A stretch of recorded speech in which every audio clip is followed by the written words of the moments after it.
Help! What the Hello, Michael. What is this? Where am I?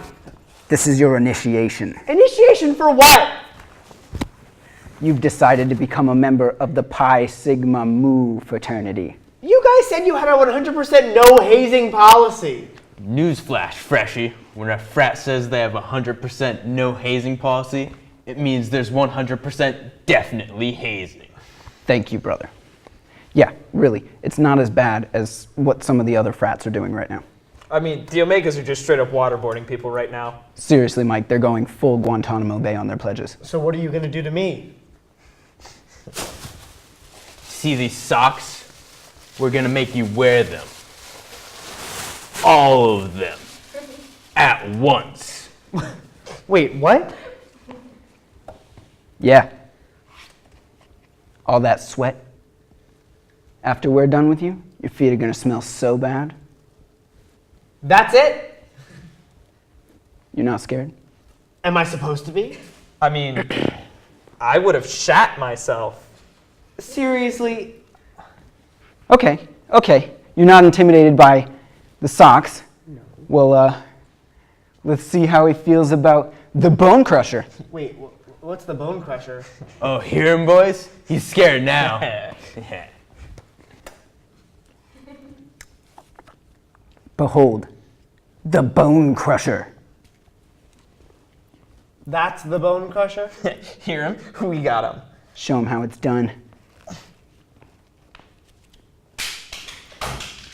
Yeah, that just happened, man. What just happened, man? Doesn't that sound make you think of all the puppies that could be enjoying bones like that, but are horribly abused or don't have homes? No. I mean, it does now. We got him. And now I'm over it. Oh, come on. No human being can get over it that fast. I don't know. I guess I just don't really like dogs that much. Yo, bros, do we even want him in our frat? I mean, he is still in the Chinese finger trap. With this? Are you God? No, I'm a guy with the spine, and the duct tape doesn't work. The movie's got that wrong. You know, this is the stupidest thing I've been a part of. I know I said I didn't want hazing, but I changed my mind. I'm gonna go join a real frat and get waterboarded. Have fun staying virgins. I'm out. Boys, What are you doing? you have to complete the initiative. No, like I'm done. I didn't want to have to do this, Mike, but you left me no choice. What the hell? What are you doing with my parents? You don't want anything bad to happen to your parents, do you, Mike? How did you get them here? They live in New Jersey. Just complete the initiative. Okay, fine. Just don't hurt them. All right, great. So now we're going to have you decorate this pillow. Are you kidding me? 1, 2, 3, 4. Clap your hands.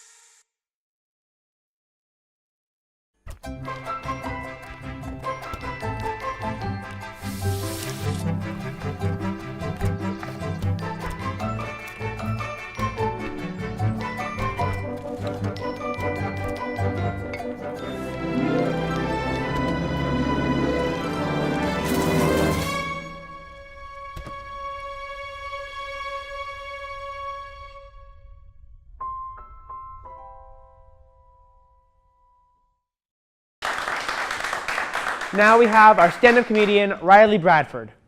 Hi, how's everyone doing today? You say good, I don't care. My name's Riley Bradford, and I look like if Peter Pan went to the University of Vermont. I've got the type of face you go, Jeremy, right? What else do I got for you today? I love Elon. It's good to be back at Elon. I worked at a board game bar this summer, which is the second type of bar you'd guess a person like me would work at. It goes gay-themed Harry Potter bar, board game bar, and then isn't he 12? So I'm working at my bar, and people play Dungeons and Dragons there. And when I say people, I know you imagine like teenage nerds. 50-year-old men play Dungeons and Dragons there. It's a bar. And they all go on a Thursday night, and they get in a circle, and they have these giant books, and they make up characters, and that's good for them. One time, though, I was working bar, and they were playing their game, and then a 7-year-old boy walked in. The 7-year-old boy was wearing gym shorts, an Under Armour tank top, and a blazer. And he walked in and he sat next to the Dungeons and Dragons players. And I thought, oh, are they going to say something? And they didn't. They just welcomed him in. They were like, hey. And he was just like, how we doing, gents? And they were like, pretty good. And then they played for 5 hours straight. So I got the chance to ask one of the 50-year-old men. I said, excuse me, sir, why is there a 9-year-old with you on this Thursday night at a place that sells alcohol? And he looks at me and he goes, his mother dropped him off alone a few weeks ago here, and we figured it's either he plays or he gets molested. I feel like those aren't the only two options. I looked at the man, I was like, I'm pretty sure, I'm fairly new here, but in our handbook, I think I saw an anti-molestation policy. What else did I do this summer? I worked on a movie. I worked on an indie movie. I designed drugs for a movie, which really matches how I look. I look like a guy that knows what weed looks like. So my job was to design fake drugs, and my boss sent me to a Michael's craft store. I don't know if you've ever been to a Michael's craft store. I haven't. It smells really nice, but it's not worth returning to. So I go in, and I ask the people there for a few things, and they help me find them because I'd never been through a Michael's, and it's very confusing. There's like 40 different types of paper. That's a lot of paper. So I get my items, I leave, and then my boss texts me, and I look while I'm driving because I'm a hooligan. And I see it, and I go, oh, I got to go back to Michael's because she has one more idea. So I go back into the Michael's, and I go to the employee, and I say, excuse me, ma'am. My boss wants me to get one more thing. And she says, I can't help you. And I'm like, why? She went, we were talking in the back, and we're pretty sure you work for a drug dealer. And I was like, why would you think that? She's like, you asked us for tiny plastic bags, a golden lock, and then 30 cash bags. And I went, no, I work for a movie. It's the movies. Also, do you have stickers that might look like acid? It was great being home. My mom asked me if she could come see me do stand-up. Let me rephrase that. My mom, head deacon of North Shore Community Church, asked me if she could come see me do stand-up. My mom asked me, the queerest comedian in all of Boston, Massachusetts. My mom, the head deacon of North Shore Community Baptist Church, and my former gym teacher, asked me if she could watch me do stand-up. My mom, a religious woman, me, a queer man, and a tape of me telling 40 strangers I masturbate to episodes of Glee. I told her, I'm going into finance, mother. I'm going into finance. I am queer. Ways you can know I'm queer. I walk faster than the rest of you. Maybe it's the AIDS. Maybe it's just a general hastiness. But it's just this. It's just this. You all walk so slow. I say you all like I'm assuming your sexualities. I did in my head. You're all straight. No, I walk very fast. And what else? But I'm bi, so it's like, I walk. This is like the gay walk. This is the straight walk. And then bi people are like, we've got a little skip in our step because we can pass. I was at late night on Thursday getting food. I was very high. I was going to skip my 6 a.m. yoga lesson. I did skip my 6 a.m. yoga lesson. And I was staring at a wall because it reminded me of a wall I had seen 5 years ago. And there was this guy with like 7 girls around him, like a flock of girls. And I say a flock not to degrade women. I love women, not that way, though kind of that way. We'll get into it later. No, I'm staring off, and I say flock not to degrade them, but because that guy reminded me of like a sandy piece of bread you'd find on the beach. And all these women were like seagulls that are like, if it's our only option, we're eating the bread. So this guy like thinks that I'm looking at him and not the wall, and he goes, what are you looking at? Which is a very weird way to start a conversation. So he goes, what are you looking at? And I was just like, because I was high. And he goes, you trying to steal one of my girls? And I was like, steal one of, no sir, I'm very gay. Then this man looks at me and he goes, why don't you go make out with a fucking dude then?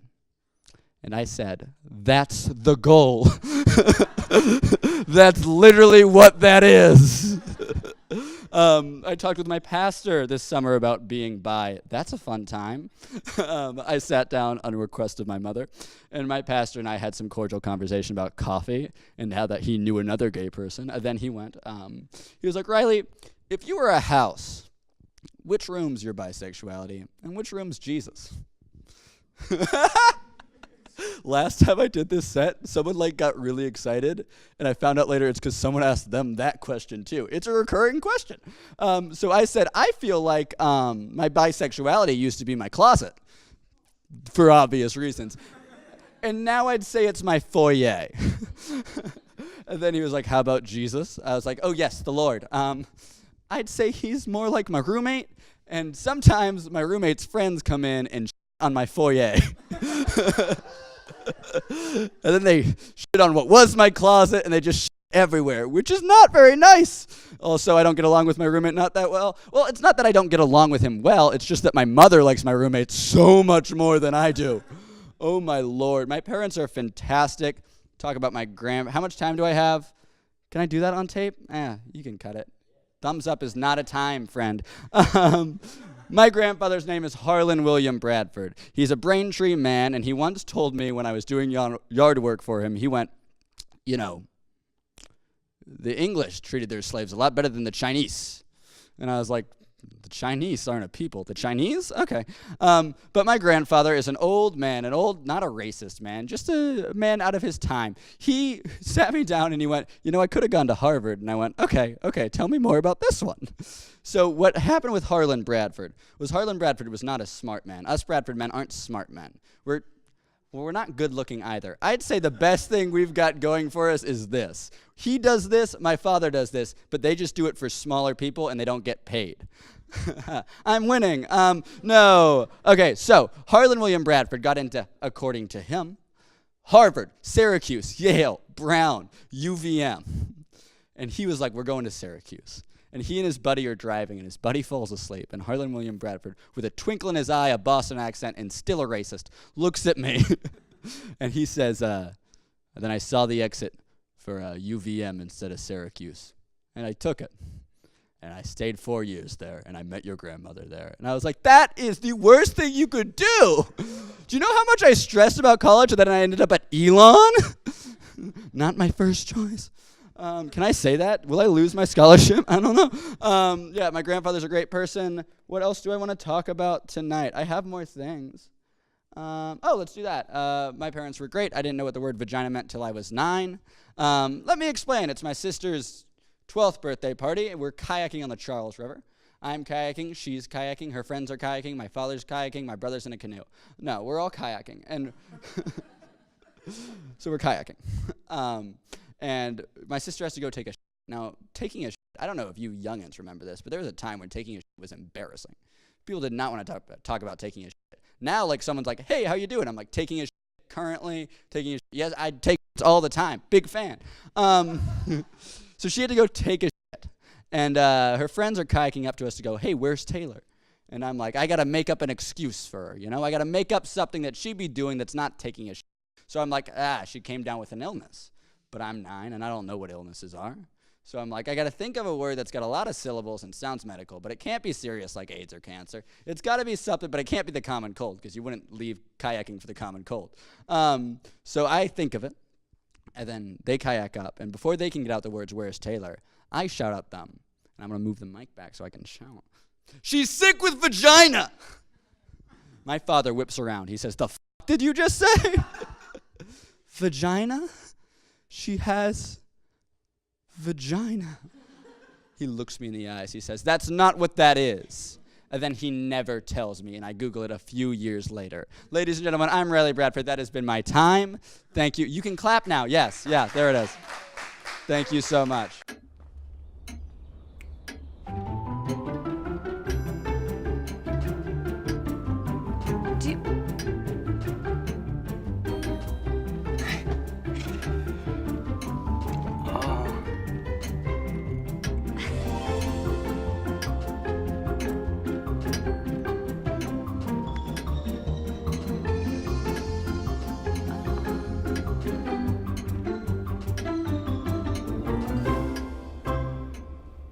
Listen, you're my friend. I noticed you haven't really been yourself recently. Yeah, I feel like something's up. How are you? Are you okay?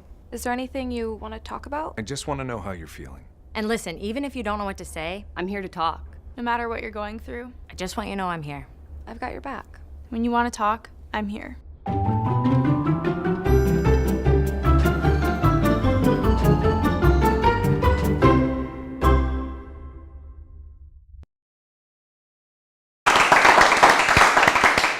Hi guys, and welcome back to The Morning After, the show where I, Suzanne Barry, interview the many men my roommate invites over to spend the night.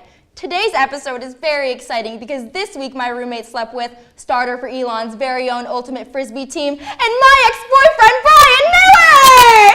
Yeah, Brian! Suzanne, what's going on? Please have a seat, Brian. You sleep well, Brian? Well, okay, we're just gonna jump right on into it then. If you're new to the show, here at the Morning After Studios, we like to put together little games to make our guests feel a little more comfortable. Oh, God, yeah. What is this gonna be? Oh, don't worry, Brian. It's just gonna be a fun little trivia game. Trivia? Susan, when did you turn into a spaz? Great question, Brian. For every question you get right, you get 1 whole point. And for every question you get wrong, I get to delete a Google Docs file off your school account. You can't do that. Screw up. I'm getting out of here. Brian, you frisbeeing sit your flat ass down or I'm gonna delete everything. I have all of your passwords, remember? We dated. Oh yeah, and smile for the camera, bitch. Oh. This segment is called, How Could You Do This to Me, Brian? Oh, fuck. How could you sleep with my roommate when I specifically asked you not to? I didn't know she was your roommate. Wrong! We hung out in this apartment on many occasions. We played Monopoly, remember? I was the penguin! I'm sorry, Suzanne. You're not sorry. Sorry's not gonna save your 5,000-word paper on media economics, pal. Delete it, Chuck! Chuck? Yo, who is Chuck? Oh, Chuck's this new guy I'm dating. He's really nice. He's been helping me with the editing and the production of this show. He's the best. Hey, Chuck, if you can hear me, buddy, don't delete my paper. Please, be a Delete bro. it, Chuck! Sorry, man. I gotta do what the lady tells me. Deleted. No, please, Suzanne, please. How could you send her you up text with the same phone you used to send me I love you texts? The same phone you can use to access audible.com. Audible is the leading provider for audiobooks. They have up to 1,800,000 books to choose from. Go to audible.com/SusieB to get 1 free audiobook after you sign up. Did you just use our relationship problems as a segue into your ad read? Oops, sorry, Brian, that's the wrong answer. Chuck, you know what to do! Chuck, seriously? Final question. How do you sleep at night? How do you go on living knowing what you did to me? Actually, I don't sleep well at all. I actually feel really, really guilty all the time. Wait, what? Go on. When we broke up, I was angry and confused. And I wanted you to hurt the same way I hurt now that we're apart. Oh, Brian, I understand now. I knew you would, Suze. You know it was all out of love. Yeah, I understand. I understand why I left you in the first place. I understand that you're a total shitbag. I did it, but it was out of love. Love for you. That's why I slept with your roommate. And this is out of love, too. Chuck, delete everything! Chuck, no! Chuck, no! Anyways, that's all the time we have for today, folks. So I hope you guys have a nice morning after the show. Like us on Facebook. I'll be right back. Hi. You think you're probably sober? Yeah. But you're thinking about taking the back roads home, just in case. If you're probably sober, then why would you do that?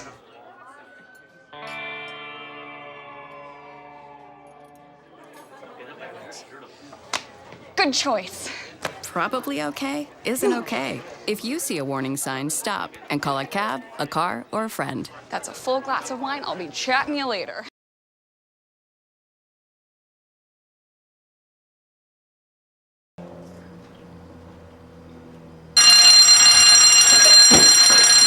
Stop, we don't have to go. What? Why? Don't we answer all calls? No, it's just a freshman dorm. A freshman dorm? That's at least 100 kids that could be burning up right now. Hey, Look, I know you're new here and everything, but you gotta understand, you're in a college town now. What does that mean? That means welcome to the domain of potheads and popcorn. Excuse me?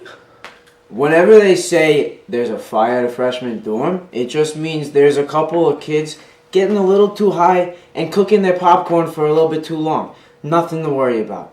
You know, it seems like that's all they do these days. Getting high, that's a crime. That's illegal. Aren't we supposed to stop that?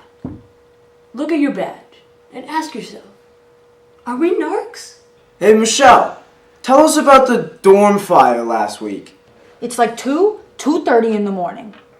Pretty typical. I go there, surprise, no fire, okay? But I go to the room where the alarm was set off, and what do I see on the coffee table? This is unbelievable. Oh, it gets better. That's so not... on the coffee table, I see a pipe, drugs, and burnt popcorn.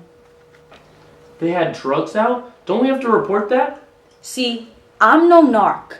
I'm a firefighter. That's not my job. See, that's funny, but get this.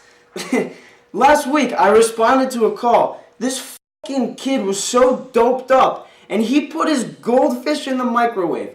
I got there and I asked him, why would you put your goldfish in the microwave? He says, he was too wet and I wanted to dry him off. Come on, that's animal cruelty. That's a crime. Come on, it's a goldfish. Look, I'm a firefighter. I'm no narc.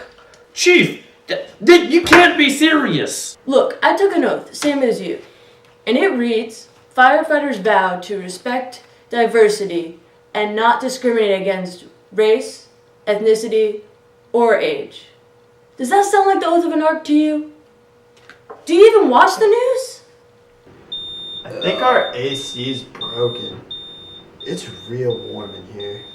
Dude, I've actually been thinking the same thing.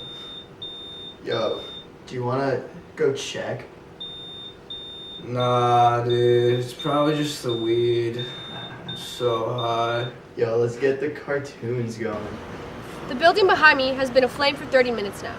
The police arrived immediately, but still no sign of the fire department. The cause of the fire is still unknown.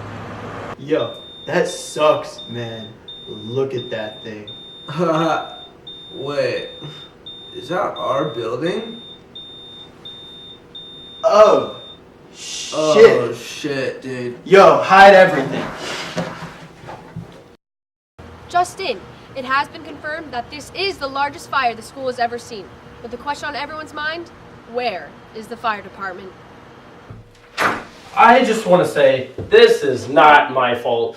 They told me I wasn't allowed to go right now, and I wanted to go, and on the behalf of the entire fire department, I swear this won't happen again. Disregarding your duties. Despicable! What do you guys have to say for yourself? Narcs.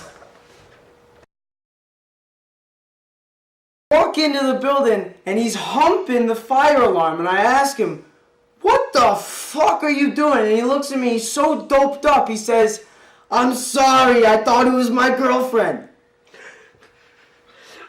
Bye-bye.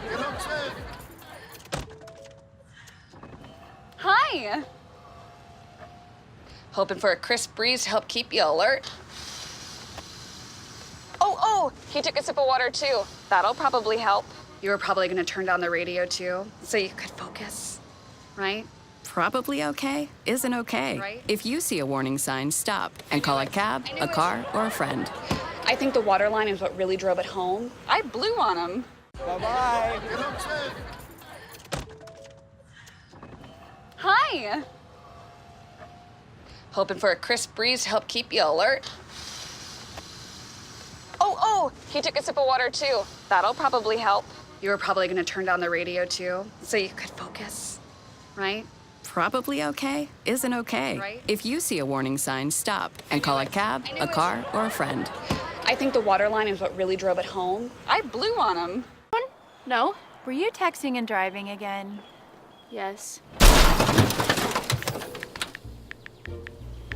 Hi, Leah. Hi, Dad. Sorry about your bumper.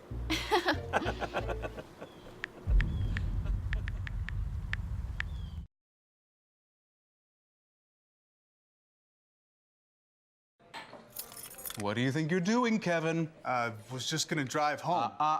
There are several warning signs present that you shouldn't be driving. Like hearing voices? Like your text-to-emoji ratio? Oh man, the selfies. Selfie, nailed it. We all have warning signs that let us know that we're probably not okay to drive. Mine is pretending to be your subconscious. Craig, come on man, let's split a ride home.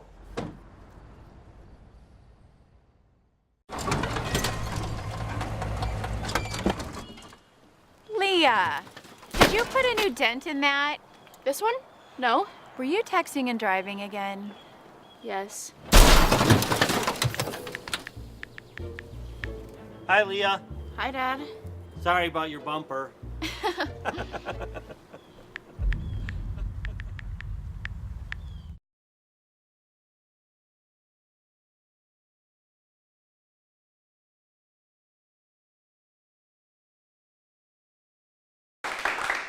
Now introducing this week's musical guest, Eliza Spear, with Cut My Hair. Well, I've been caught up in the same old way, been following your lead like a damn parade. Listen to every single word you say, and I say yes without thinking twice. Every word you say, I apologize. Blame my mama, she raised me too nice. But since when was I the girl who did exactly what you said? 'Cause I'ma cut my hair short, I'ma yell at the landlord, I'ma smoke your J if I want to today. And I'ma say what I want, run around the house with no pants on, right in front of the window, 'cause I don't care who sees. Well, I've been caught up in the same old town, it's easy to comply when it's you around. I'ma just set off of these very grounds, and I'm gonna move out of California, letting you go, don't say I didn't warn you. Willing to jump, I'm not afraid to fall, yeah, because the girl who did exactly what you said, well, she's gone. And I'ma cut my hair short, I'ma yell at the landlord, I'ma smoke your J if I want to today. And I'ma say what I want, run around the house with no pants on, right in front of the window, and I don't care who sees. It's been a long time coming, and I feel alright. I knew a change would do me good, I'm on my way just like I should. Hey Carolina, you're in my head, 'cause I'ma cut my hair short, and I'ma yell at the landlord, and I'ma smoke your J because I want to.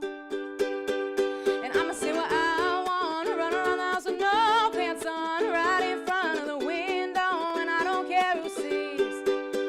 'Cause I'ma cut my hair short, I'ma yell at the landlord, and I'ma smoke your J because I want to.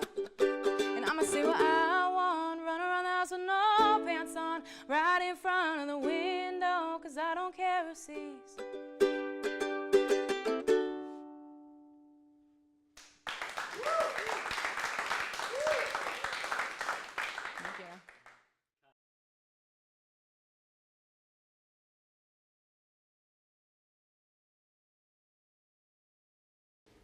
Hey, big thanks to Riley Bradford and Eliza Spears and our writers and engineers. Thanks a lot.